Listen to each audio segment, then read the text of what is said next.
Ia ia le tua. Te tonu foi wa. Mo foi sa no le lei mai a te ia tanto te mana tu na tua ila na fionga pa ia. Ia se pata upu o filifilia mo tanto e fa pea. Pea u fale ke riso ilo so fua malo ola. Ola ia faia ni suinga le lei mo tanto. Momo.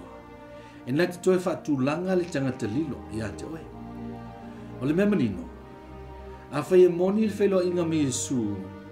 Ole a tele se suinga le lei e muli mai. Ina ua fio mai Yesu I Kapanaumi. Fa mai, ua ave fo I le longo, ua iai o iai le fale. Ua lei se au fio le fale, a o le fo I o lo fata mai le tangata mai, ngō le fa malolonga. Ua se la fia Yesu lo latu fa tutua, o ua le tangata mai. E fai upu lai lima, fa mai le fetalainga, ua fa mangaloina ua ngasala. O le amatanga o le fisiwe inga Yesu o le tangata. E amate lona tangata tu, tangata lilo le. E mwhai o na avantu I le wha mangalonga ane tua e ale lona wha tutua. Wha pe nafu e ma le wha malolonga o le tino a tua malenganga. Lona lua. O le toilu I tauina o le tangata.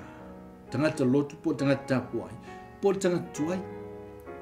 O le leta le tonu o Yesu o le atua. O le whaafitauli lea o loo whea ngai ma le tele o te tonunga I sese. O le aso lea na matuate te e ai le au whailotu, ia Yesu, ina ua ia whailo atu, o loo ia te ia le pule, ma le mana, e whaamaloloi mai, ma whaamangaloi angasana. E oi, le whaipu lai fitu, whamai upo tangata, se a ua upu lea ngai le nei tangata I le tu. O le whaitio ma le le malmalama, ai te tau on sa ili, po ai le fetanga. O taitai o lotu utaia, o lo whaasea. Peitai o tangata lautele, o lo tupu pēr o lantu whaatutua. Ai mai se wā venga I le mawhai o ni tini. O le whasiri. E whaafu se ili nemi taupu. O le taini lea. O wā whamai le tato mata upu, ua ave le longo, ua iai o iei le whane. E lava whiwhiri ngō le aso. Io ane ono whaipotosu fitu. Whamai Yesu, o I lātou uma mo fo ina mai el tama I a te au. E o mai I lātou I a te au. O ia fo ia sau I a te au. O te le tulia lava I fafu. Pe auru fale ke riso, lona tōru. Na te toe wha manatu le manuia ma le male. Awa o e na amu ma whaitio, ma pui pui a lātou tapu inga. Na fo I lātou ainga. Wa tili ai o na whaaletu. O le mesili o na whaanono ai, o na loo manatu pēr I lātou, o loo sao ma atoto. O e na nau I ake viso, malona malo, o loo manuia. O tusia fo I o lātou suafa I le tusia loa.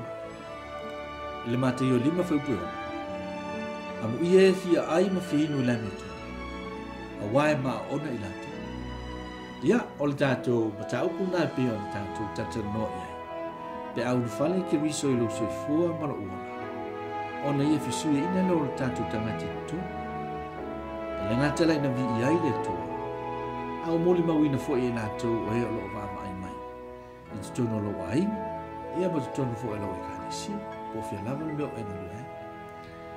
Ia, whamanu ia tele fo I le tu ai, lau sa valinga. Fatasi mai ia so umalanga. Ia, so I fua mai manuia.